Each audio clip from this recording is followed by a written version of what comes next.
information about the PSU and our upcoming events, please visit our website, www.psu.pomona.edu. The relationship between the West and the Muslim world is complex. For more than a decade, Islam has been a central focus in the media. Yet, many of our perspectives are still fraught with inaccuracies and lack of awareness, which continue to shape policy decisions. For tonight's event, I am incredibly excited to introduce Professor John Esposito. Dr. Esposito is a professor of religion and international affairs and of Islamic studies at Georgetown University. Additionally, he is the founding director of the Prince Al-Walid bin Talal Center for Muslim-Christian Understanding in the Walsh School of Foreign Service, and he serves as a consultant to the Department of State and a number of corporations, universities, and media outlets around the world. Professor Esposito has expertise on political Islam and the impact of Islamic movements, and is considered one of the prominent experts in this field. He is the series editor of the Oxford Library for Islamic Studies and has authored more than 40 books, including Islamophobia and the Challenge of Pluralism in the 21st Century. His books have been translated into over 35 languages and are read and respected around the world. Please join me in welcoming Professor Esposito. Tonight's event will consist of a 30-minute lecture from Professor Esposito, followed by 30 minutes open to questions from the audience.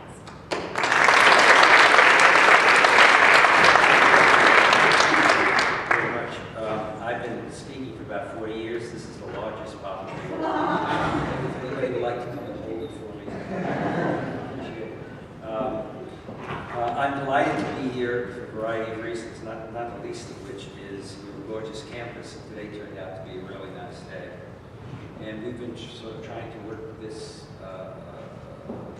appearance, I almost said performance, you see the way I think of myself, I'm a performing artist, out for about a year and a half. I'm going to talk about, from my point of view, a very interesting but complex situation and issue. And I'll try to keep it to a half hour so that we have enough time for Q&A, because I'm more and more convinced after all these years of talking that part of the problem that we have is that if there's no Q&A, the speaker can give a terrific talk, but depending on where the audience is coming from, you may not be addressing a lot of the issues that specific people and specific audiences have. So that's what I'm going to try to work this.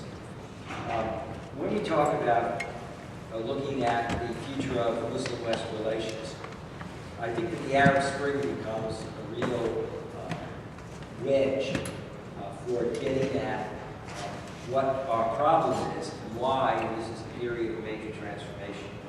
It's not just a question of whether this is a period of major transformation for countries in the region. Of course, that's the most important thing, that the potential for this to be a time for many of these countries to become more democratized, etc.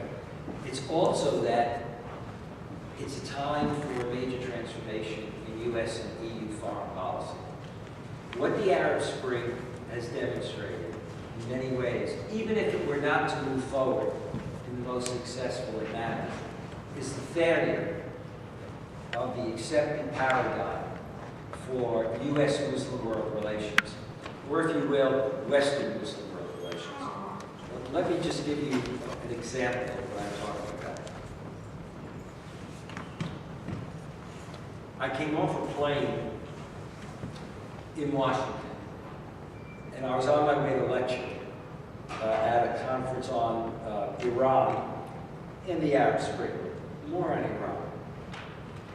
And although usually when I'm leaving Washington, there's a newspaper stand that I go to, when I come in, I never go there to get a newspaper. But what caught my eye was this glitzy magazine. It was Atlantic magazine. And on the cover was that woman that we've all come to know and like and love. It's that woman who you can't see because she's completely in black, slit eyes, and she's the every woman stereotype of Muslim women. And so, for all we know, it's the same woman, it's a different woman, but there she was. And what was the title? Is this the face of our democracy? There you have the ultimate marketing. You want to get somebody to buy your magazine, you have this image, and you have, is this the face of our democracy? Now, what's really interesting is that I bought the magazine thinking that was the title of the article. The article did not have that title. That was a way to suck you in. The title was Danger, Falling Tyrants. Danger, Falling Tyrants. And so it dealt with the falling tyrants in Egypt and Tunisia. And it was only at the end of the article, that you had 2 paragraphs that dealt with the question of Islam and Islamic movements and what role they might want to play. But what it did reveal was this kind of paradigm. What paradigm did it reveal? What failed narrative did it reveal? It revealed a narrative that for the longest time has said that there is something about Arab culture or Islam that is incompatible with democracy. For indeed, how do you explain the fact of the absence of democracy in Egypt? As my dad used to say to his 3 boys when we disagreed with him, "You're too bright to be that stupid." Why would we say that if all we had to do was look at U.S. foreign policy and EU foreign policy? The fact is, you don't have to blame culture and religion. What you really have to blame is the fact that we support authoritarian regimes. If you support authoritarian regimes, you're not going to have any democratization. So, you could also conclude that that's one of the reasons why you don't have it. That's one. 2, more proximately, you'll notice that I'm very, non-direct. You'll not be able to figure out what I really mean. I just did a talk last night and somebody said, "Yeah, you're really right." You kind of blew the audience out. But anyway, I won't do that. I'll give you extraordinarily polite time. You'll notice I also didn't wear a tie, which is very rare. You get to a certain age where you take these privileges. But the other thing that shows you how we still resisted coming up with the right conclusion was the fact that what do we have in the last 8 or 10 years that we did not have before? What we have are significant and accurate polls done by Pew, done by Gallup, and I should tell you I'm associated with Gallup, so that you'll have a sense of the fact that I am associated with Gallup. But we have major polls. The major polls get us beyond the fact that she says, he says, and I say different things. And we're all telling you how these people think about things. How do Muslims, 1.3 billion, think about this? Or how do... No. Now we have hard data. Gallup has done the most systematic world polls of 35 countries, now 45. We did a book called Who Speaks for Islam? What Billion Muslims Really Think on all the issues. What do Muslims really think about gender? What do they think about extremism? What do they think about America? What do they think about Britain? We know that. Now, even though we had that data, no one really absorbed it in terms of answering the question and saying, well, it's not just Arab culture and Islam, because we see these Arabs and Muslims, the majority of whom want more power sharing. The majority of whom don't like authoritarianism. The majority of whom want freedoms, want rule of law. But that didn't influence us either. So we were completely shocked when the Arab Spring occurred. And the tendency had always been that if there were going to be change, it would be by radical groups, or it would be by youth who went along with the bin Ladens of the world. But in fact, what did it also show? The failure of bin Laden ideology to move beyond a fraction of 1% of those that it has been able to attract to commit acts of terrorism. So we learned these lessons, and it takes a long time. But the extent to which that paradigm held, I'm deliberately working this hard because it sets up for what I want to do next. The extent to which that paradigm held could be seen in how slow the US and the EU have been in responding. You'll remember that with Egypt, we had in one day the Secretary of State saying Mubarak is one of our closest allies, in the midst of the demonstrations, the violence, the killing, and then the president saying, denouncing the killings that were taking place in the street. Think about that. You know, you have to choose one or the other. Again, if you're an East Coaster from New York, we have a phrase for that, but it would be too crude at the moment. And given your sort of background and culture. But if you want to know what that phrase is after my talk, I'd be happy to tell you that on my way to the airport. But I mean, it's absolutely phenomenal that the inability to really, not to see that you have a mixed message going out there in terms of where we're standing. The EU, very slow to come off the block. It's only in the last 2 or 3 weeks that Ashton came out with a very good statement. The principal person in the EU who should be speaking about this issue. But tremendous things. Because what was part of the debate? Oh my God, we had elections, they're free and fair. We believe in self-determination. And what do? We didn't see the people that we normally like to see get elected. We see people that are Islamist in background. We see people that may prove to be more independent. When in fact, what we're forced to do is to come up with a new paradigm that is based on the realities of the region so that we can deal with the realities of the region. And just one final point on this as I move on. What many people will tell you from the region, and what I would say is that if we're not careful, we're not going to realize that push comes to shove, people are going to say, I really don't care any longer what America thinks. China's out there as a major player. India's a potential player. Turkey's a major player. Yeah, we'd like to, and we want to have good relations with America, but you don't have that level of influence and control. You have to deal with us as partners, not as someone who's engaged in a unilateral relationship. It has to be bilateral. All right.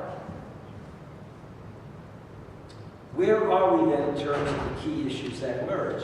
On the one hand, what the Arab Spring has shown is that a cross-section of society, secular and religious, young and old, various social classes, different genders, different faiths, went out into the squares, demonstrated, and were willing to be injured or sacrifice their lives, and did it nonviolently.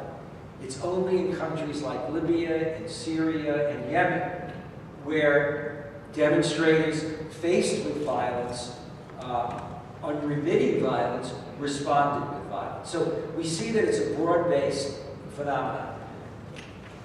Not led primarily by Islamists. But then you could ask me in the Q&A, and I would probably address it before then. The reality of it is that when elections come, you have to ask yourself, why did the Islamists do that well? That tells us something about the kinds of governments and the kinds of developments in society that were occurring that then led to the Islamists doing that well. That in fact, Islamists drew votes in countries that had weak multi-party systems, and they drew votes from many who admire and follow them, but from others who just felt of what's out there, they're the best game in town, and voted for it. And one has to deal with that reality. But clearly what did emerge was, as I said before, the fact that people, however diverse, and again, Gallup polling showed it, majorities of Muslims across the Muslim world want greater power sharing, rule of law, freedoms, and they want to see a government that is also a democracy, but one that is compatible with their beliefs, including their religious beliefs. So many are not rushing to a totally secular model. They are moving towards a notion of, rather than saying a secular government versus an Islamic government, a civil government, a pluralistic government. Whether or not they deliver on that remains to be seen. But certainly we shouldn't act as if, well, gee, the proof is in the pudding, when we've been supporting authoritarian rulers who never delivered the pudding. And one of the things that, when we finally decided to get our act together, you wound up with Kerry, as well as the number 2 person of the State Department, going to Egypt and visiting some of these players. And Kerry, after some of his meetings, this really is incredible. Thank you. That's really good. You haven't done about that. But you wound up with Kerry saying, and nobody said it, and this is not to criticize, I know why he probably said it, given the way we're conditioned to think about the world, and also because he's also playing to the Americans who are going to be seeing this on television. But in Egypt, he says, well, you know, they talk a good story with the proofs of the pudding, and then he says, and we do have a precedent. When President Nixon, in effect, despite what the Soviet Union was like, was able to reach out, in effect, to our evil enemy. Well, you know, when you're kind of building bridges, it would have been like the Egyptian Muslim Brotherhood saying, it's really great that the U.S. came, that the great shaitan, the great Satan of the past, actually came to see us. The first thing we'd say is, well, that tells us a lot about where they're really coming from. It's like paying me a compliment by slapping me across the face. You know, so yeah, we can listen to you, and we can open up to you, because you're kind of like the evil empire. Well, it wasn't honest in the sense that we refuse to deal with these movements. We in effect, put them in the same class by not talking or dealing with them as we did other groups, like Al-Qaeda. But now we're beginning to struggle to deal with that reality. What does that mean in terms of the way in which countries in the region view the US and the EU and their concerns about our policies? Many Egyptians remain concerned about US interference in their political affairs. Why? Because that's exactly what we had a history of doing. And B, because if you look at Iraq, when we went into Iraq, what had the administration planned? We already knew the person we wanted to parachute in to be the leader of Iraq, in Iraqi exile. We didn't quite get our way. We also went in, and you'll remember that at a certain point, we, in effect, redefined the form of government that Iraq was going to have.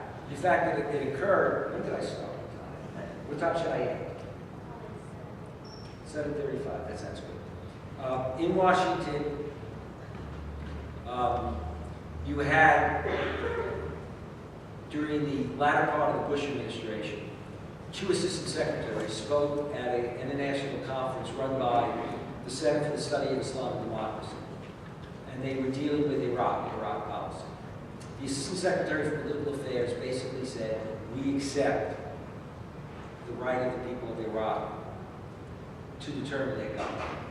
And then the head of human rights got up and said the same thing. It sounded too good to be true. In fact, they were being genuine. During the Q&A, as usually happens, people line up. So an Iraqi gets up and says, I just want to make sure I understood you correctly. Now, he's being disingenuous because he lived in the States for 20 years. And although he had a slight accent, he had good English, he said, I just want to be sure I knew you. So what you're really saying is that you really accept self-determination, that the government that the Iraqi people pick, you will accept this. And what was unique about that is that we then said, we're out of time for Q&A. There was one final speaker who wasn't the same Iraqi. And he said, Mr. Secretary, I just want to make sure that I go away, I really understand. And he went around the block on the same issue, okay?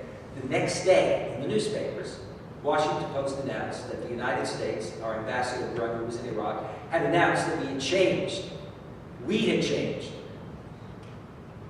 the approach to parliamentary elections.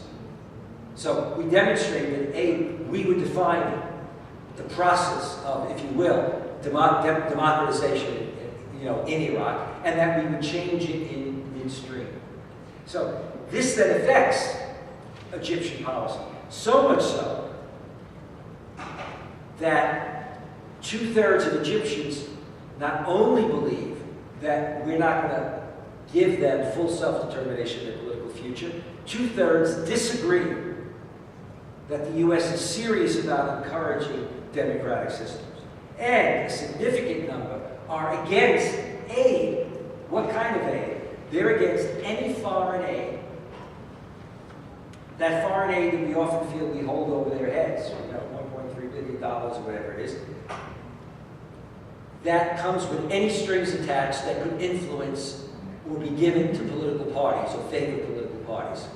And they're against economic aid. 52%, unless it's the right kind of economic aid, because of a concern about how will that economic aid be used. Because remember, during the Mubarak regime, whatever we gave the aid for, Mubarak always felt that he had the attitude, I can take the money and then do whatever I want with it. So if I want to give it to our security forces and military, I can do what I want. So, there's gunshot. How should we proceed on this? We need to move beyond the discrediting narrative. We need to stand back and let people enjoy their political space.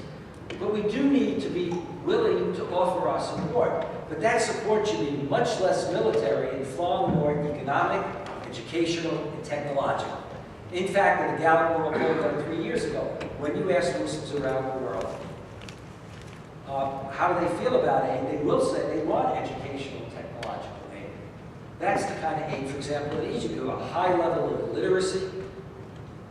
You need money to build schools, curriculum reform. You need upgrading of technology.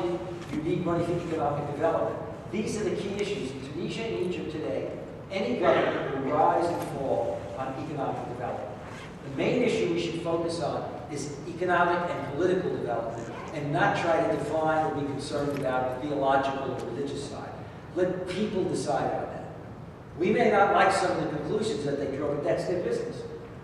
Just like there are a lot of foreigners who can say to us, I don't like the fact that the United States is one of the few countries that still engages in capital punishment. But the Egyptians don't say, well, we can't have relations if you continue to have capital punishment. Or we can't have relations if you continue to have your regulations on I don't know what. You know, abortion, alcohol, you name it. We just say, that's not for you to be defining our relationship about it. So I think that that becomes really important. And it's important to realize that that's both in our short and our long-term interest. Because what's the other side? We've seen the other side. The other side of Egypt and Tunisia is the danger that the old guard will come back. In Egypt, you've got a military interim government that represents the old guard. And you have radical secular elites. What do we mean by radical secular elites?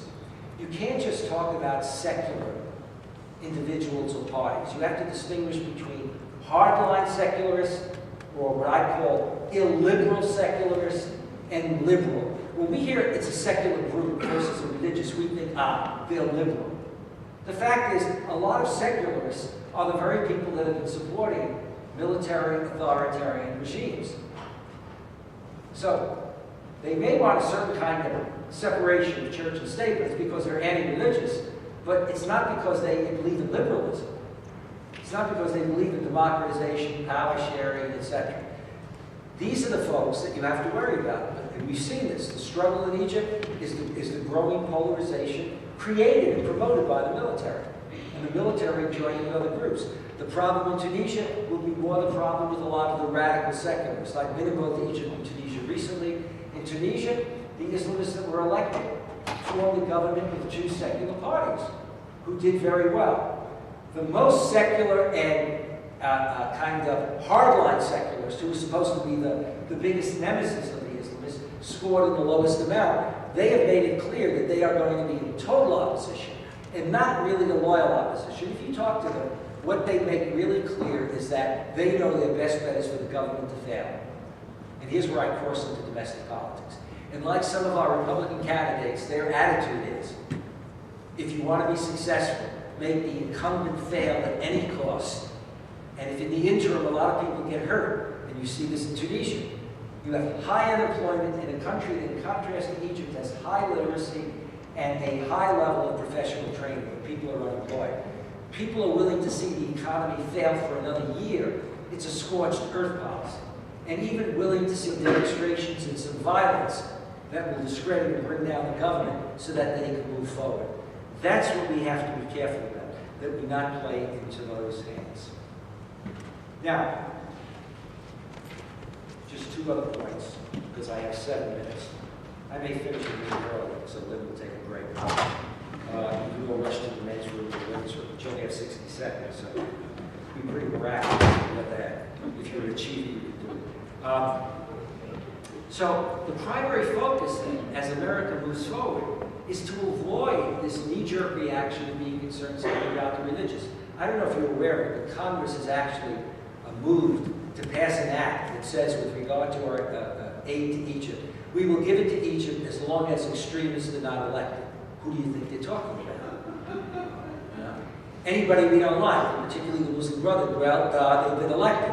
But I mean, we're focusing on that, and we're not looking at, who are the real dangerous people. That's why our Secretary of State about 6 weeks ago, Hillary Clinton, standing with the Egyptian foreign minister, having visited Egypt, said, I'm pretty pleased with the military. It's like, I talked to the religious folk, and you're sounding pretty good, but, kind of like we're opening up to them. But the military time plan looks good. Well, what did the military do? They were supposed to turn over power in 6 months. They then created a rolling situation which could go for 2 years. Now, what made her back off from it? Because within the next 2 weeks, the military showed their card. And just recently stuck it in our ear in the way that they have arrested Americans and moved against Americans, and in effect even said you can keep your aid. Because, what is the military trying to do? It is trying to destabilize their society What that does is play to a lot of Egyptians who are concerned about stability and security, which most people are. So you panic and you go with the military. And when it's convenient, they want American aid, but on the other hand, when you want to blame people for problems, you blame the Americans. So you say, a lot of this aid is coming into the country, and it's stoking our problems. You know, a lot of our problem people, a lot of them were the activists that were in the square. They're people who work for human rights organizations and NGOs. When you really look at it, it's kind of, it sounds so simplistic. It's like, it's too hard to even believe. But trust me, you should believe me, I'm a nice person. Okay, or as Barry Goldwater said, deep in my heart, I know I'm right. You're too young to remember Barry Goldwater. What we have to really also realize is that our perception, anti-American, and again, polls show this, anti-Americanism and anti-Westernism is not blind anti-Americanism. In fact, what polls have shown, for example, is that during the Bush-Blair era, Arabs and Muslims who were anti-Western distinguished between Britain and the US, that is between Blair and Bush and the leaders of France and Germany. They distinguished between America and Canada. Canada we describe as America without American foreign policy. And so you had a high percentage of dissatisfaction with America, and only 3% were upset when it came to Canada. Why? Because of the foreign policy. So it's not about a radical civilizational clash. It's not that there are differences, but there are similarities. The primary drivers have to do with foreign policy. But the primary issues now are not just foreign policy, it's economic development, lest these countries become basket cases. So the real emphasis that we have to engage in is institution building, building civil society. Because we know that democracy is not just about holding elections. Democracy is about developing a culture for democratization. In our country, for example, if you love or hate Reagan, Bush, Clinton, Obama, whatever, most of us don't immediately say when they're elected, I want to see the military come. Most of us, although in recent years it's getting worse, don't want to see a scorched policy. Most of us don't say, okay, my guy didn't get elected, so I want to work and hope for the next 4 years to bring America down so that people will then say, look at what a failure he was. So we'll screw up health care, we'll try to drive the market down, we'll try to drive unemployment up so that people will be totally dissatisfied.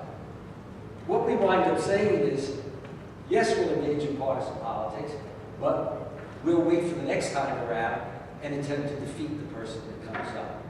That's changing a bit. If you look at our elections from the last presidential elections, the recent congressional elections, and the current presidential, the whole culture war is out there, and the culture of fear, immigrants and Muslims. Now we're moving into a different kind of equation here, and I think that ought to be, a concern. But I think we have to be very careful about moving in that direction in the future. The mettle of our own democratic values and our pluralism is being severely tested today by both globalization and immigration. In an increasingly multicultural, multi-ethnic, and multi-religious world. And the question is whether or not we rise to that. We have no problem looking at other countries, in the Muslim world and other places that are multi-religious and multi-ethnic and say, look at those conflicts. You know, look at people denouncing themselves. And looking at it as they're underdeveloped. There's something wrong with them. Look at our own society. Look at the number of hate crimes that are committed. Look at the increase in anti-Semitism, the increase in Islamophobia, the increase in bigotry, in a rhetoric of hate, in hate crimes, in violence, and even deaths. So, what I'm trying to say is, this is an issue both internationally as well as domestically. The challenge that we have in the U.S. is in our foreign policy, but also in our domestic policy.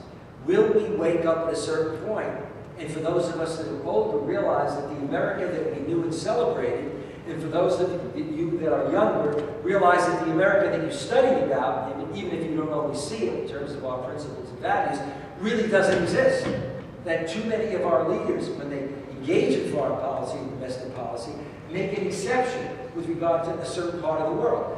We have, as a matter of fact, during the Bush administration, President Bush's administration admitted that every president, Democrat or Republican, when it came to the Middle East, had practiced democratic exceptionalism, i.e. we promoted democracy every place but the Middle East. We promoted it in the former Soviet Union and Eastern Europe, even though for decades they had not had that system. We didn't say, well, how can we ever promote it there? But we promoted it there, but not in the Middle East. We engaged in that. And in our civil liberties in the last post 9/11, we have engaged in that kind of rhetoric. Major polls show that a considerable number of Americans believe that we should have a double standard when it comes to dealing with Muslims. That we should have identity cards, that we should engage in all-out monitoring. We have political candidates who talk about monitoring the mosques. Not monitoring or investigating mosques where there are probable cause, but monitoring all of them. Hey, during the Irish problem, how come we didn't say we should do that to Catholic churches? Who would have dared to say, you know, we've got a lot of Catholic parishes and priests who collect money that goes to the IRA. Therefore, we should monitor all Catholic churches, or all Irish Catholic churches. And so what happens then is we begin to talk about a lot of exceptionalism when it comes to civil liberties, and then where are we? You know, we're in a situation where when we went into Iraq, and most of the major political leaders, most of the major religious leaders, mainstream religious leaders, all denounced it as an unjust war. An unjust war. That's incredible. Now, what the religious leaders didn't do, they do it on the abortion issue, they didn't do it on it. If it's an unjust war, then why didn't you say that all of those who engage in it belong to that faith, if they're Catholic, can't receive communion? We'll withhold communion. The way in which bishops have said we'll withhold communion from presidential candidates whose position on abortion, not their engagement in committing acts of abortion. Again, you notice, I've actually moved beyond a certain frontier tonight in terms of what I just said. Okay. I'm going to free me to that. Okay. Okay. This is part of the challenge that we face. People were saying, it doesn't matter what major religious, because we have a lot of right-wing Christian right people who supported the war. So unjust war, what you wound up with people saying is it's a whole new world of global terrorism. The whole notion of unjust war doesn't work. It's a whole new world with the issue of torture. You know, you had very prominent lawyers saying, well, maybe in this situation we should engage in torture. Waterboarding. And then again, you move into that civil liberties area. And we don't want to examine it. The sad thing about it is, as critical as some have been about the Bush administration on Guantanamo, on civil liberties, on the Attorney General's office, etc., things have actually been worse under the Obama administration. And that's kind of amazing, because you have a president that said he would distance himself from the previous administration, that he would bring back in the principles that we stand on. And in fact, with a lot of reasons, some understandable, some not so understandable, actually has a worse record in many of these areas. And certainly, for example, in the area, in the last year or two, of the numbers of arrests and the number of frivolous cases that have been brought forward. So we face a considerable challenge as we move forward. The relationship between Muslims and the West and Muslims in the Western society. The question of U.S. and EU policy, not only foreign policy, but domestic policy, is one that is really challenging us on whether or not we will be able to get back to the very principles and values that we espouse. Are we as pluralistic as we say we are? That's the same challenge that people in the Muslim world face. The fact is, in the last year or two, when it comes to relations between Muslims and people of other faiths in many countries, the situation's gotten worse.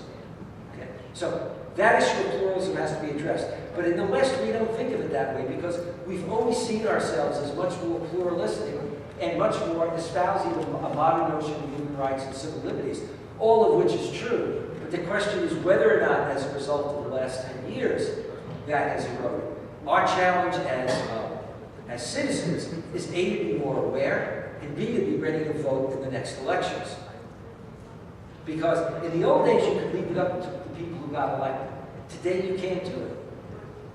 You see, if you screwed up in the old days and we went a little askew on foreign policy, what did it matter?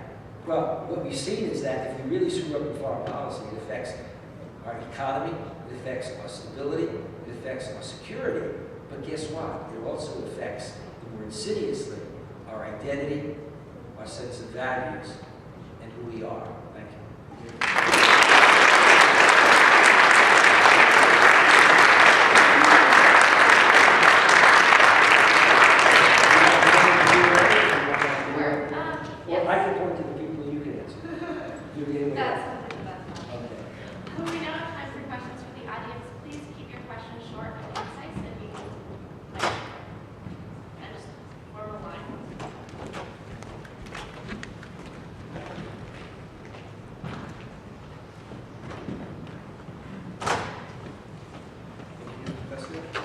My question is about freedom, so we can become a little bit more concrete about something. I'm interested in what sort of freedom is held closest to the heart of the Muslim world. What kind of lives will there be live if they can't now? What they would like to change if they could from your research? Yeah. First, I'll answer it in the cynical way that I used to answer it before we had.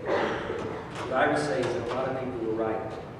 Muslims were distinctively different from us because after 9/11 they would say that why do they hate us? They hate our democracy, our gender equality, our human rights. And I'd always say, you're right. Most of my Muslim friends wake up every morning and say it's great to have an authoritarian regime. I don't have to worry about elections.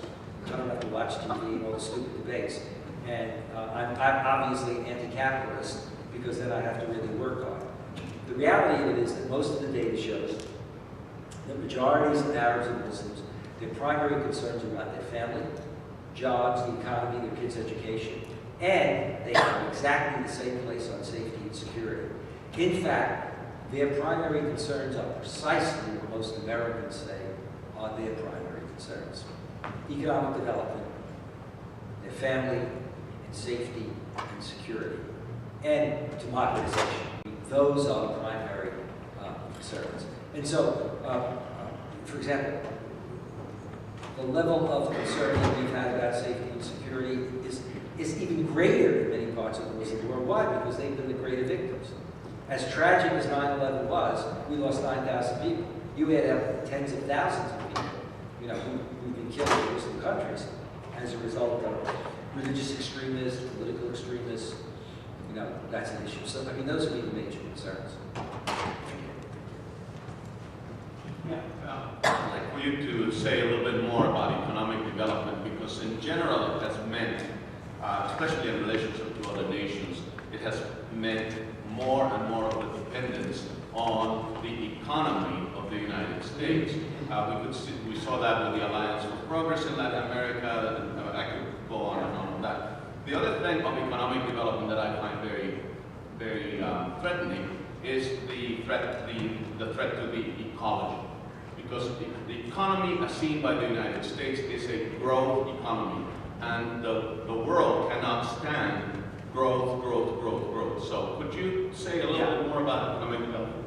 Yeah, it's a funny thing. In LA yesterday, there was a woman in the audience who came up and she worked for USAID in Egypt.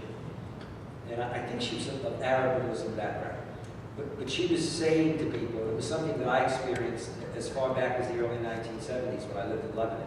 She was saying people didn't realize is a lot of the aid that we put into Egypt was basically, we were bringing in supplies that really, it was all American products, had to be installed by Americans, repaired by Americans, etc. And I remember my wife was a consultant in the early 1970s in Beirut to the International College, which was it's right across from American University of Beirut, kind of the lead prep school. And they built a new campus called Mishrif, very modern, and they had the dedication. And after I was talking to the president, and there were some political officials, and I said to them as only I could, I said, this is a beautiful building, it's incredible. I said, but it's really funny, if you go in the men's room, the urinals are all made in America. It's one of those companies in Ohio. And I said, America's a long way off. Why would you have urinals from Ohio? Shipping, then who's going to know how to install them? Then we need replacements, etc. And then somebody said, well, take a look at AUB in the hospital. We did major, aid there in terms of all kinds of machinery, etc. But again, it was all machinery that was coming from the more distant place. So we would give the money, but then that very money would be then spent on American products and given to Americans, etc. We do the same thing with defense. After the first Gulf War, the first President Bush said to his credit, he wanted to cut back on arms sales, etc. Well, that's just the opposite of what actually happened, for economic reasons. But what did we actually do? We basically not only put more people in the region to protect them, but in order to do that, we had to bring more equipment in, they had to pay for it, and it was all American equipment, American soldiers, and then to fix it, etc. So, part of the challenge is when we give economic aid and educational aid, do we do it in a way in which the aid is unrestricted in the sense that it's restricted to achieve the goal, but not where we're controlling who's going to implement, who's going to determine where the products are bought from, with all of those policies. The second part of your question was the relationship to ecology, that economy development implies growth, and I think that is a threat to the ecology. It is, but part of the problem that you have is that lesson has been learned so well, as you know, that, for example, if you were in Malaysia on any given day, you could almost choke to death because of all of the burning of trees from Indonesia and the wood that's being taken down. This kind of, in order to really have the kind of advancement, the very models that are being, implemented. Clearly, though, I think what we need to do is to redefine what globalization means and what globalization in the economy and commerce means. If we simply operate off the Western paradigm, and if we operate, therefore, off the Western paradigm, and we not only are seen as exporting our paradigm, but we're also resented because most people would say the very paradigm that we're promoting is a paradigm that ultimately is self-serving, i.e. the paradigm, the people who can deliver on that paradigm, that is in terms of the human resources as well as the equipment, are in fact Westerners. So the very model is being exported. But we also need to enlighten rulers. And we have people that are clearly educated and professionals, but given the nature of many of the governments in the region, these are not the people that are going to be dealing with the development of their countries. And so in a number of countries that I go to, the development ecologically is horrendous. In Lebanon, in the post-Civil War period, you would now go, and unlike years ago, you would go to an area where you have, outside of Beirut, where you would have a luxury hotel, with a, I was going to say a bathtub, I'm very tired. What do you call it? Pool. With a large pool. And right next to it now is a factory that is spewing everything under the sun. They've given up on any of those kinds of controls, even though Lebanon is seen as one of the most modernizing. In fact, the kind of philosophy that's there is this, in effect, kind of laissez-faire, wide-open approach. Yeah. Thanks. I think there's a perception that democratization in the Middle East, particularly if it leads to electoral success of Islamists, even moderate Islamist groups, will lead to further conflict with Israel. Can you speak to that? It's a good question. It may or may not. It's a tough question, but I would say democracy in Israel has led to a real threat to Middle East peace, including Palestine. It elects people like Netanyahu, and worse as prime minister. Unfortunately, he's been pretty quiet lately. Part of the problem that you have, I think, one of the things that we were engaged in, the EU and the US early on, and you pick this up when you're in the region, however different people are, what I found in Egypt and Tunisia, and I've seen it in studies too, but just being there personally, is how broad-based, however different they were, how many were always asking me about what did I think the real intention was, the US and the EU. They use a language all the time about Islamists. Do they double speak? Do they say one thing, publicly, but they say another thing to their own people? Well, what I was hearing from people about the US and the EU is, do they double speak? Do we double speak? Okay. And part of the double speak concern is they say all this stuff, but the proof's in the pudding. But also, look at what they do. A priori, they say, well, if we're going to deal with each other, the first thing we want to know is what's your policy on Israel. And that can be a real issue for us. It's going to be a tiebreaker. Countries don't approach themselves that way. I mean, in the sense that if the Egyptians and the Tunisians said to the U.S., okay, you come here, you say you want to be partners, which we say, we want to be really clear. You've got to espouse a priori, a policy that we're comfortable with on Israel. That remains to be negotiated.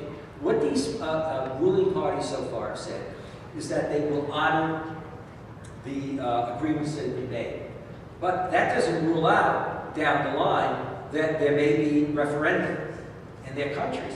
And the reason I use the word referendum or referendum is to say it doesn't rule out not simply that a particular group that is controlling parliament is going to implement their policy, but that they might not go to the people, and a majority of people might say, we don't like the agreement that Saddam made. Because remember, I don't think most people are aware of this, when Saddam made that agreement, his foreign minister resigned. The Professional Union of Lawyers objected to it. When Sadat died, he was mourned in the West.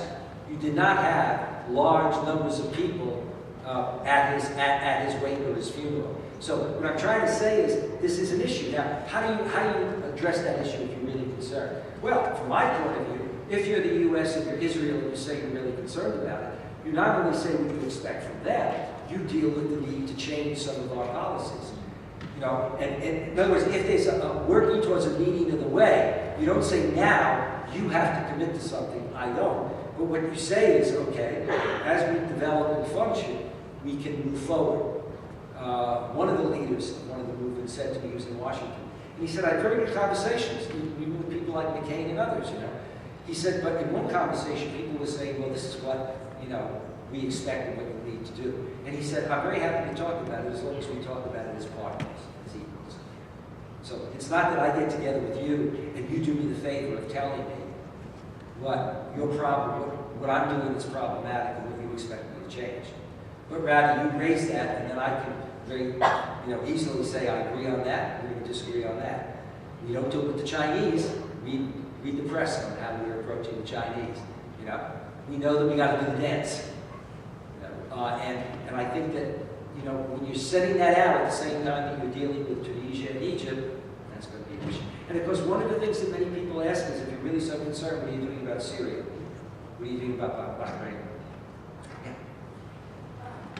Could you possibly speak to what you think democracy is going to look like in Egypt now that the Muslim Brotherhood is in parliament and also the fact that 90% of Egyptians are Muslim? And then also, could you talk about the fact that there's still rioting going on in Egypt, also between the Coptic Christians and the Muslims, and why that is and how that's going to progress? Sure. Right now, for a short period of time, so I'm going to generalize.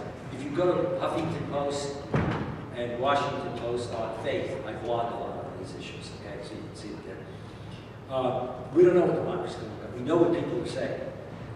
Tunisia, to me, is the more, that's going to be probably the quicker and the easier model to work for. It's a smaller country, has less diversity. Rashid Ghannouchi, the irony is this is a movement that was crushed in the Renaissance Party in Egypt. Ghannouchi lived in exile for 23 years, but as a result, Ghannouchi also lived in the West. And not only did he travel in the Arab world, but also his thought was very developed. And so in many ways, whereas in the old days, a lot of the movements that were new 25 years ago, like Ghannouchi's, looked to the Muslim Brotherhood, the opposite would be the case here. The Muslim Brotherhood continued to exist in Egypt. Many of them didn't leave Egypt. They lived in a situation in which either they couldn't leave the country or they felt under siege, and they hadn't grown in quite the same way. But the Muslim Brotherhood is trying to be more pluralistic. So it has, for example, not only not run a candidate for president, but it has, in fact, talked about and supported putting in members of other political parties or non-Muslims into a variety of positions. But what that's going to play out like when you actually get into parliamentary debates is a real issue. The Brotherhood, you can look up the platform for the Freedom and Justice Party. If you look up Freedom and Justice Party, they actually have a political platform, which gets beyond people who say they don't have it. You know, they do. The question is whether they live up to it. But clearly, it's advocating a more inclusive, politically and religiously. Now, are there problems between Muslims and Copts? Yes. Is it a majority phenomenon? No. Is it a fringe phenomenon, but a dangerous fringe phenomenon? Yes. Has it been exacerbated by the military? Definitely. Some of the problems, in fact, a recent major demonstration made by the Copts when they marched into Cairo, well, actually it was provoked by the military. The TV stations were shut down. The one TV station that did broadcast called upon patriotic Muslims to take to the streets. It was promoting, you know, and therefore it played to your more ultra right-wing types. What you don't see stories about here are the number of cases where, in fact, Muslims have joined with Copts and demonstrated. The number of cases where Muslims and Copts have formed a protective line and barrier around churches at Christmas time, etc. A protection against being attacked. But there are underlying tensions, and that's, you know, that's there, and they have to be played out. Yeah. I guess I'm moving a bit away from your perspective, so I apologize for that. How do you think America should do with Iran? Close to the mic. Sorry. How do you think that countries, America should do with a country like Iran? Because you don't have to fight that Arab Spring going on. How to deal with it. Yeah. Well, Iran attempted something of an Arab Spring or Persian Spring, and the government crushed it. I think Iran's very difficult to read, okay? I've been to Iran many times. I think I was probably the first academic in after Khomeini's period. I met with Ahmadinejad. We played one-on-one basketball together. You know, it was just a great old time. Old, you know, had a couple of orange juices and shut them down. The reality of it is, on the one hand, I can tell you at a personal level, and then I'll get more serious about it, but I am serious in what I'm saying. I met with Ahmadinejad with about 20 people at the Waldorf Astoria a couple of years ago. And you always have to allow, obviously, political leaders, whether they're our president or other people, are not necessarily truthful. It's very impressive on his feet. No notes, unlike our then President Bush. No notes in front of him. I not only met with people, key groups from major magazines and others, and people who could be really aggressive in the questioning, but unlike most leaders who come and stay for a half hour, an hour, and then leave it to their people, he stayed for the full 2 hours and went through the whole thing. And really put up 20 things down. The reality of it is that Ahmadinejad is a bit like Netanyahu. Okay? If you look at the Irish Times, they interviewed about 2 weeks ago, and I end with that observation. Both of them are playing to multiple audiences. They're playing to audiences at home because they're trying to mobilize audiences, diverse factors in their society behind them. They're playing also outside their country. Israel is playing to certain parts of the world and to the U.S. Israel isn't just me saying it. If you look at polls, in many parts of Europe and the U.S., Israel has lost a lot of its cachet. Now, when I say Israel, I really mean Israel under this government. Okay, I'm not talking about how people feel about Israelis as Israelis. Okay, I mean tremendous. Okay, and the genius of Netanyahu has always been to play up the enemy. We're going to get attacked as an excuse then for attack. He does it with the Palestinians, etc. Playing the Iran card plays well for Netanyahu now. Number one, it covers up everything that he's continuing to do in Palestine. So read Haaretz, an Israeli newspaper, and there's still a very aggressive policy taking place. But you see, if you create a firestorm here, nobody's looking there. With regard to Iran, there's no doubt that both he and Ehud Barak have said that they think that Iran's a real threat and that they may have to do something. Despite the fact that their most recent head of Mossad and head of their military have said just the opposite. Iran is nowhere near the threat that they claim it is, not that these people love Iran, and that the kind of threat they're talking about will backfire. So, you know, he's playing the card. He also can play that card very strong, still with a certain element of American Jews, quite understandably. Some American Jews don't like Netanyahu, but there are many who still are very supportive of Netanyahu, and obviously any kind of line that implies that there could be an extinction. Now the fact is, as Ahmadinejad did say, and I think it's empirically correct, Ahmadinejad said, sure, if we had nuclear capability, we could attack. But he said, before we even get that attack through, between what the Israelis would send our way and what would to come out of Europe and America, our entire country could be destroyed. Now, one could turn around and say, well, he's a madman, you can't trust him. But I'd say that's about as logical as saying Netanyahu's a madman. You know, what we can say is neither of them are mad, but they might do things that are bad. You know, in terms of, but that you can't predict. I think that what we've seen is the dance is you up the rhetoric, and then when you get to the precipice, you start to back down. Look up the Charlie Rose show about 2 weeks ago. He had a great show on Iran and the people, and you'll see a real debate over this. And this is all about a political dance.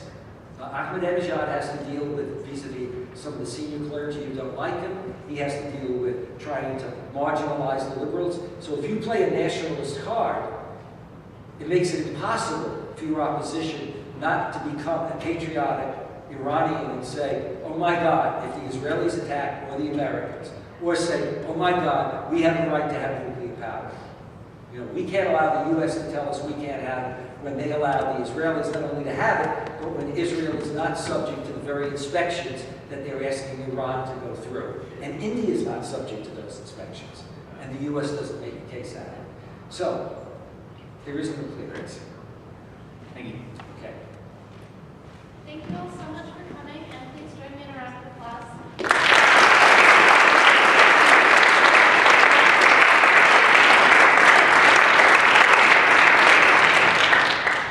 And please also join the PSU this Saturday at 5 p.m. here in Edmonds Ballroom for Consider David Foster Wallace. And additionally, if you're interested in these issues and would like to hear more, the History Department is putting on a series on the origins of Islam with Professor Donner beginning Tuesday, February 28th. Oh, Thank you. Fred Donner? Definitely go to that. Fred Donner is at the University of Chicago. He's written some of the pioneering books on the early conquest. And in fact, his latest book is a very readable book on how Islam actually developed as a religion. And some of his theories are controversial, but very creative, and in fact, may well prove to be true. I've never heard Fred speak publicly, but I'm sure he's good. And if he's not, it's great. It makes me look better.